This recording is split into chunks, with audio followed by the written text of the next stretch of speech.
Juste peut-être décale-toi un tout petit peu, ouais, parce que sinon je serai pas totalement au milieu. Donc du coup, je m'appelle Lisa Bruno, j'ai 23 ans et je suis du coup en dernière année de kiné. Du coup, moi j'ai fait un bac S, ensuite j'ai intégré du coup la PACES que j'ai faite en 2 ans.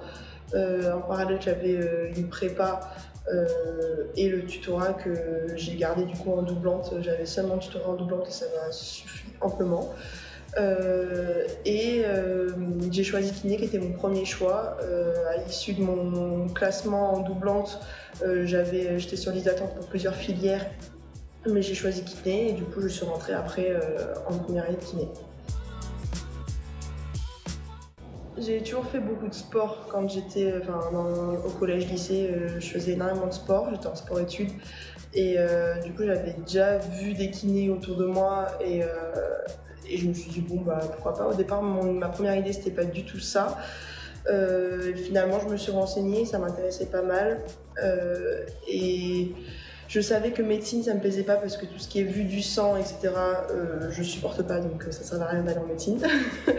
Et au final c'était vachement un métier de pratique où il y a quand même un bon relationnel avec le patient parce que le patient on le voit plusieurs fois dans notre rééducation, pas comme un médecin qui peut voir un patient juste une fois et qui le revoit 6 mois plus tard. Nous on le revoit quand même plus régulièrement et donc ça crée un relationnel qui est encore plus intime et c'est sympa. En point positif, c'est qu'on a énormément de cours de pratique, vraiment au niveau théorique. En fait, ça se divise en 2 cycles et le premier cycle qui constitue les 2 premières années de kiné, on a des cours en commun avec les médecines, donc on a pas mal de théorie par rapport à ça. Mais en parallèle à l'école, on a énormément de cours pratiques où justement on pratique entre nous, etc. Donc ça c'est cool. Mais point négatif, c'est que du coup justement la théorie elle est hyper importante et parfois c'est vrai que les profs de l'école de kiné, ils s'attardent un peu moins sur la théorie et c'est plus à nous-mêmes, de notre travail personnel, à approfondir tout ça, tout ce qui est anat, physiologie, etc. Où là, du coup, on aimerait, enfin tous un petit peu le même ressenti, on aimerait plus un accompagnement de la part des profs par rapport à ça, mais c'est pas trop fait. Donc il y a quand même pas mal de travail personnel à faire de son côté. Et après, au niveau du métier, en lui-même, une fois que ça y est, on est kiné, le point positif, comme j'ai dit tout à l'heure, c'est qu'on a un bon relationnel avec les patients. Franchement, on a quand même un bon statut. Les médecins, quand ça se passe bien, généralement, ils nous demandent aussi des fois notre avis par rapport à la rééducation qui va être apportée aux patients. Mais le point négatif, c'est que justement, des fois, on est un peu dévalorisé de la part des médecins et même des autres professionnels de santé parce que justement, on se dit, bon, bah, le kiné, il exécute l'ordonnance qu'on lui a donnée et il n'a pas trop de réflexion à faire derrière, alors que c'est totalement faux. Et justement, c'est ce qu'on essaie de prouver, mais ça met du temps.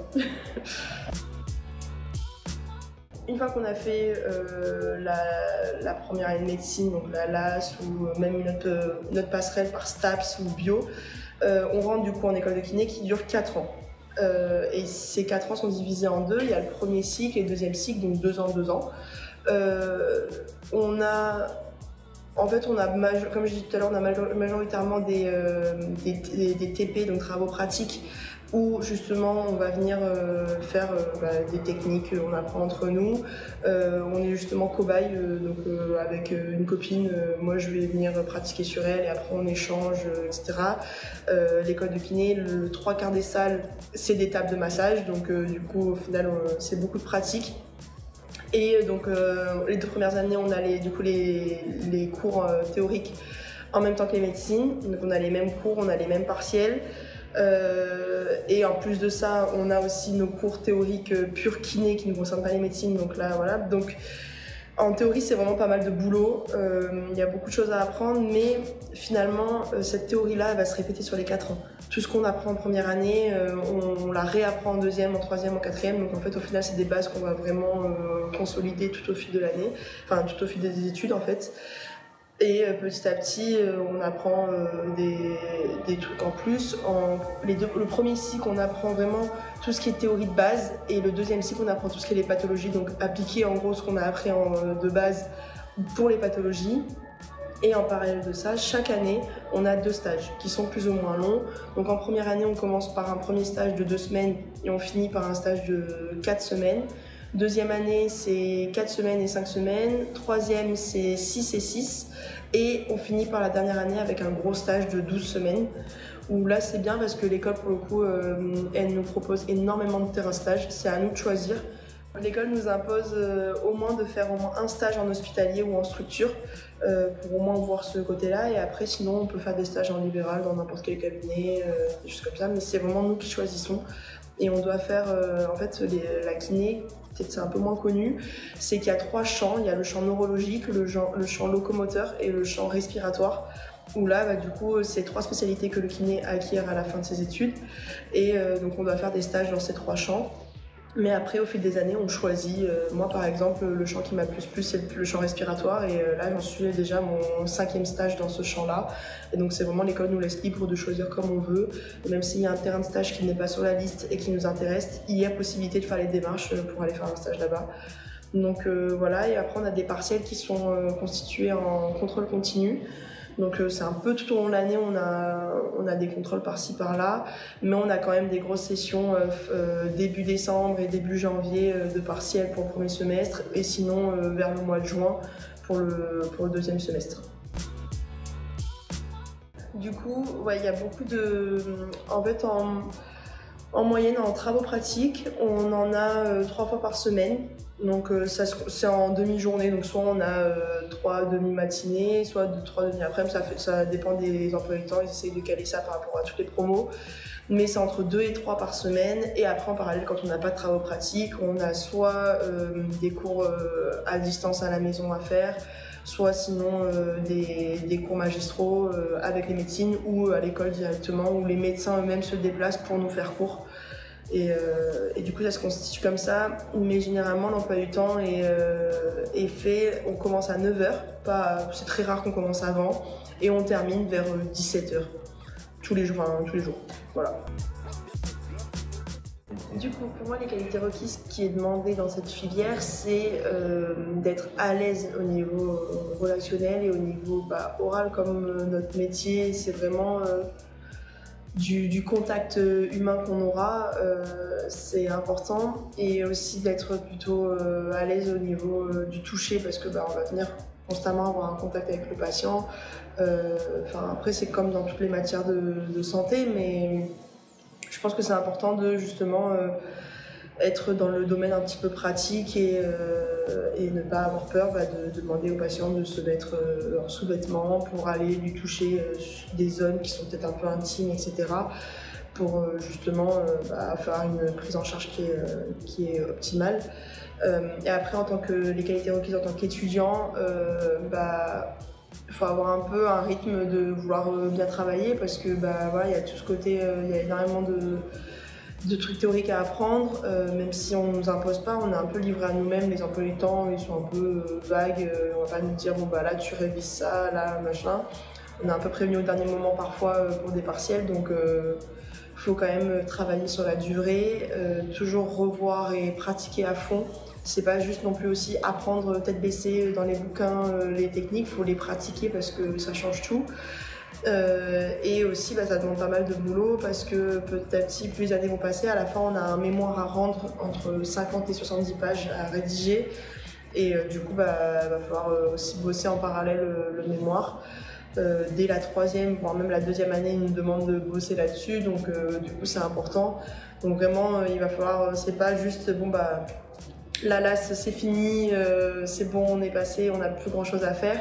C'est un peu le sentiment qu'on a parfois, mais il ne faut pas se laisser embourber dans ce cercle vicieux, parce qu'une fois qu'on arrive au partiel, il nous reste 1 semaine pour tout revoir, et là il y a beaucoup de boulot du coup à faire, donc le mieux c'est de faire ça sur la durée, même si je sais très bien qu'en tant qu'étudiant, les soirées, etc., ça ne donne pas trop envie, mais voilà, il faut être quand même sérieux et être sociable. Et être à l'aise quand même à l'oral, même si après on a 4 ans pour apprendre, donc même si au départ quand vous arrivez en kiné vous ne l'êtes pas trop, petit à petit nos partiels sont surtout oraux, du coup on est obligé d'être à l'aise en fait. C'est vraiment des partiels qui sont pratiques, il n'y a pas beaucoup de partiels rédigés où il faut écrire des pages et des pages. C'est beaucoup de pratique, donc du coup on nous met vite à l'aise. Une activité méconnue, c'est surtout, je trouve, dans le champ respiratoire, c'est pas beaucoup connu. Souvent quand on dit bon, je suis kiné respi, tout le monde est là en mode qu'est-ce que tu fais? Parce que ce qui est très connu, c'est les kinés de base, donc en locomoteur, c'est-à-dire en torse de cheville, etc. En neuro, on sait que les kinés ont un gros impact chez les AVC pour la rééducation du membre supérieur de l'AVC ou même inférieur, etc. dans la marche. Mais en respi, c'est pas très courant, à part pour les bébés, pour la bronchiolite, c'est le seul truc qu'on connaît, la kiné respi, mais en fait la kiné respi intervient dans énormément de cas, dans BPCO, asthme, mucoviscidose, tout ce qui est cancer du poumon, les opérations, pneumothorax, etc. Là en fait on a un énorme impact et les kinés ils sont très utiles là-dedans, même pour maintenant pour le Covid, toutes les séquelles quand on entraîne le Covid, voilà, et en fait c'est vraiment un champ qui est pas connu, mais moi que je trouve super et qui est hyper intéressant parce qu'il y a énormément de choses à faire et la physiologie du poumon elle est incroyable. Et donc ça c'est intéressant. C'est pas juste le kiné il est là pour en rééduquer des entorses de cheville et basta. Non, il y a énormément de choses. Vraiment la filière de kiné elle est pas fermée. Il y a plein de petites branches qui vont partout et qui sont très utiles. Du coup, mon projet professionnel, c'est la respi. C'est ce qui me passionne le plus, plutôt du côté libéral. J'ai eu la chance du coup de faire plusieurs stages et j'ai voulu tester du coup le côté respi à l'hôpital et le côté respi libéral pour voir ce qui me plaisait le plus. C'est pour ça que, comme je disais tout à l'heure, l'école est hyper à l'écoute par rapport à ça et elle essaye de nous faire un schéma professionnel au mieux pour qu'on puisse tester hors stage. C'est le moment justement de tester, c'est là d'ailleurs en stage où on apprend le plus. Vraiment les cours c'est bien mais le stage ça nous apprend énormément. Et donc du coup moi après plus tard en projet pro c'est vraiment faire de la respi parce que c'est ce qui manque le plus, c'est ce qui est du coup le moins connu et c'est ce qui manque énormément alors que pourtant les maladies respiratoires elles sont hyper présentes notamment avec la cigarette etc. C'est dans le top 3 des causes de mortalité donc voilà, c'est ce qui me plaît. Du coup, il y a plusieurs quand même débouchés en kiné, donc on peut travailler soit en structure, donc EHPAD, des centres de santé, des choses comme ça, à l'hôpital, dans plein de services, traumato, pneumo, neuro, réanimation aussi, il y a plein de services possibles à l'hôpital, et après il y a le libéral, donc vraiment il y a plein d'endroits possibles. On peut également aller travailler dans les centres sportifs, accompagner des équipes sportives même partout dans le monde, les accompagner dans les compétitions, dans les championnats, etc. Et après, on peut faire que du libéral ou on peut même juste faire des remplacements dans les libéraux, dans du domicile, des choses comme ça. Où là, du coup, ce qui est bien avec l'avantage des structures, c'est que notre emploi du temps est plutôt clair. On commence à 8h, on finit généralement vers 16h et notre salaire est fixe. On a des vacances, c'est vraiment du salariat. Alors que le côté libéral, là on est auto-entrepreneur. Donc notre emploi du temps, l'avantage c'est qu'on peut l'organiser comme on veut. Si on veut faire du 8h, 14h, on peut. Mais si on fait ça, on est moins bien payé. C'est plus on travaille, plus on est payé. Et il faut s'arranger comme ça. Donc il y a des plus, il y a des moins dans les deux côtés. Donc à voir par rapport à l'étudiant ce qui lui plaît le plus. Mais en tout cas, voilà, donc on peut travailler soit en ville, soit en hospitalier et arranger notre emploi du temps comme on veut. Et après, on peut également, pour un étudiant qui par exemple a loupé la filière médecine et que c'était vraiment ce qu'il voulait faire, qu'il a quand même tenté kiné, voir si ça lui plaisait et qu'au bout des 4 ans, il se rend compte que non, ça lui plaît toujours pas. Il y a des filières qui est possible, des passerelles qui est possible à faire entre kiné et médecine. Juste par contre, on est obligé de passer par les 4 ans de kiné. Donc entre guillemets, on perd 4 ans. Mais pas vraiment parce que comme on a beaucoup de cours en commun avec les médecines, du coup on n'a pas trop de retard par rapport au P2, D1, etc. Et après la passerelle elle est faite, il me semble que au bout des 4 ans de kiné, quand on fait la passerelle, on rentre en D1. Donc voilà, après il faut refaire les stages, les machins, des trucs comme ça, mais il y a des passerelles qui sont possibles. à faire facilement. Et finalement, la kiné, il y a quand même un gros lien avec la médecine, même si vous avez loupé médecine et que vous vous retrouvez en kiné. Des fois ça peut carrément pas vous plaire, ce qui est totalement possible, mais ça ressemble quand même vachement parce qu'on a quand même un impact sur l'accès direct à faire des diagnostics nous-mêmes, à analyser des radios, à analyser des IRM, des choses comme ça. On a quand même un gros lien avec la médecine. Et du coup maintenant il y a une nouvelle loi qui a été votée là début de semaine où les nouveaux étudiants qui rentrent à l'école de kiné en 2023, au bout de, une fois qu'ils seront diplômés, ils auront une obligation de travailler 2 ans en salariat, donc c'est-à-dire travailler 2 ans soit en EHPAD, à l'hôpital, dans des centres, etc. Pour justement compenser ce manque de personnel qu'il peut y avoir dans les structures, et également sinon une obligation d'aller travailler dans les zones sous-dotées. Donc ça c'est ce qui a été voté, mais là les kinés sont en train de se révolter, donc ça peut peut-être changer d'ici là. J'espère, mais en tout cas, voilà, il faut savoir qu'il y a possiblement maintenant l'obligation de travailler les 2 premières années dans des structures qui sont obligatoires et ne plus pouvoir choisir là où on veut aller comme on voulait. Mais bon, après, c'est que 2 ans, mais ça peut être obligatoire, quoi. Pour moi, ce qui m'intéressait, c'est toujours un peu en lien avec le sport, c'était de faire dans la diététique. Donc si j'avais médecine, j'avais réfléchi au fait de faire nutritionniste, mais j'ai renoncé à médecine par rapport justement à passer par toutes les années et donc faire des stages dans le côté un peu plus classique, de voir du sang, et comme je disais tout à l'heure, je ne supporte pas ça, donc j'aurais pas supporté en fait mes études de médecine, mais moi ce qui me plaisait plus c'était diététique. Donc si j'avais pas kiné, j'avais déjà, après, en doublante, j'avais fait Parcoursup et j'avais postulé pour des BTS diététiques au cas où, si j'ai pas kiné. Au final, heureusement, je l'ai eu, mais c'est ce qui m'intéressait bien. Et même, d'ailleurs, ça me plaît parce que même en tant que kiné, on peut des fois avoir un impact là-dedans. Notre patient qui est obèse et qui a du coup des problèmes de genoux, de l'arthrose, etc., va y avoir toute une éducation à faire sur son alimentation. Et donc, il y a un petit peu ce lien avec moi, le côté alimentaire qui me plaît. Mais il y a plein de liens en fait à faire partout. Vraiment, le kiné, il a une prise en charge qui est hyper large et il y a plein de choses où on intervient là-dessus. C'est pas juste on rééduque un pied et voilà, non, il y a plein de choses. Le plus gros cliché du kiné, et c'est dans son nom, c'est masso-kinésithérapeute, c'est le fait qu'on masse. Sachez qu'en fait, on ne masse quasiment jamais. Enfin, oui, on masse, mais en fait, je dirais que c'est 15% d'une rééducation, et même parfois, on peut prendre en charge un patient où on ne va jamais le masser. Il peut avoir 20 séances, pendant les 20 séances, on ne masse pas. Le massage, c'est surtout quand le patient est très douloureux, enfin, il a beaucoup de douleur, il faut le soulager. Mais sinon, on masse pas souvent. Dans le domaine sportif, un peu plus, justement pour la récup, pour tout ce qui est contracture, etc. Mais le côté, un kiné, ça masse toute sa vie, c'est totalement faux. Donc si vous êtes...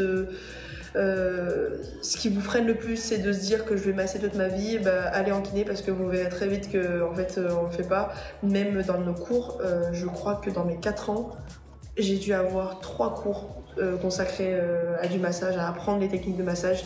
Vraiment, 3 heures sur les 4 ans, c'est très peu. Et ça montre justement le fait qu'en fait, le massage n'est absolument pas la chose la plus présente dans la rééducation. Il y a vraiment plein d'autres choses, et le massage, c'était l'ancienne kiné en fait. C'était ce que faisaient maintenant les personnes qui vont bientôt partir à la retraite. Mais finalement, maintenant, il y a eu des articles qui sont sortis, des études qui ont été faites, et le massage, c'est vraiment juste pour soulager le patient dans ses douleurs, mais ça n'a pas un gros impact dans la prise en charge. Du coup, ma petite anecdote de stage, c'était sur mon dernier stage. J'étais du coup dans le service de chirurgie thoracique à Pasteur. Premier jour, 8 heures, premier patient. Ma tutrice me propose de voir un retrait de drain, un monsieur qui avait une pleurésie et du coup qui était drainé au niveau du thorax, et le médecin me propose d'assister à ce retrait de drain. Il faisait chaud, je n'avais pas mangé, on était au mois de juin, et le patient a eu mal, et je suis hyper sensible à ça, et du coup j'ai fait un malaise.